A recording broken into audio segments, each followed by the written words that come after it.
News media এখন সেখানে বাংলাদেশ ঢুকিয়ে দিচ্ছে।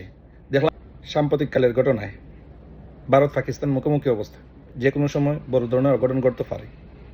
এর জন্য দায়ী ইন্ডিয়ান মিডিয়াগুলা। ঠিক আছে, ভারতের 26 জন মানুষ মারা গেছে, ভারতের নাগরিক, সবাই হিন্দু। এটা আসলে গ্রহণযোগ্য নয়, শোক প্রকাশ করতেছি আমরা। বাট বিনা ভিসায়, বিনা টিকেটে, বিনা ট্রাভেলে কিভাবে পাকিস্তান থেকে জঙ্গি হল ঢুকলো ভারতে? এটার কোনো প্রশ্ন আছে?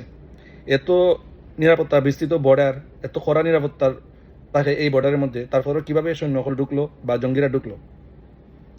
জঙ্গিরা বাড়ি অস্ত্র নিয়ে ঢুকছে, এত সময় তারা তাণ্ডব চালাইছে, তাদের কোনো সেনাবাহিনী আসে নাই। সামান্য খেলনা জাতীয় এরকম সরঞ্জাম নিয়ে ঘুরা যায় না কাশ্মীরে। এত সেনাবাহিনী, এত ট্রল, এত সৈন্য সেখানে নিয়োগ করা, তারপরেও জঙ্গিরা প্রায় আধা ঘন্টার মতো সেখানে তাণ্ডব চালাইছে।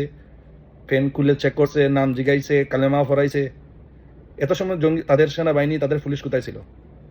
না ভাবছিল ঘটনা শেষ হোক, নাটক শেষ হোক, পরবর্তীতে আমরা গিয়ে এটা বড় করে টেলিফিল্ম বা মানে সিনেমা বানাবো, এরকম অবস্থা ছিল? যাক, এটা পাকিস্তান ভারতের ঘটনা। তাদের নিউজ মিডিয়া এখন সেখানে বাংলাদেশ ঢুকিয়ে দিচ্ছে। দেখলাম পাকিস্তানের সাথে এখন বাংলাদেশকে ঢুকাচ্ছে। এই রিপাবলিক না টয়লেট পাবলিক একটা নিউজ আছে, এই নিউজে এখন বাংলাদেশে টেরারিস্ট, বাংলাদেশে সন্ত্রাস বানিয়ে দিচ্ছে। আরে ভাই, বাংলাদেশে এখানে কি করছে? বাংলাদেশে তোমাদের মানুষ মারছে? নিজের নাটক নিজেই সাজাইছো, নীল নকশা নিজেই করছো, এখন দোষ দিচ্ছ পাকিস্তান রে। পাকিস্তান তো খারাই অস্বীকার করে দিছে তোমাদের নাটক, এটা মানুষের আরো আগ থেকেই জানে।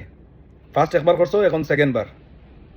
ঠিক আছে, আর এখানে বিরাট এখন বাংলাদেশ রে প্রস্তাব পাইছো তো, তাই মানে টিআরপি বাড়ার জন্য এখন বাংলাদেশের নাম ঢুকিয়ে দিচ্ছ।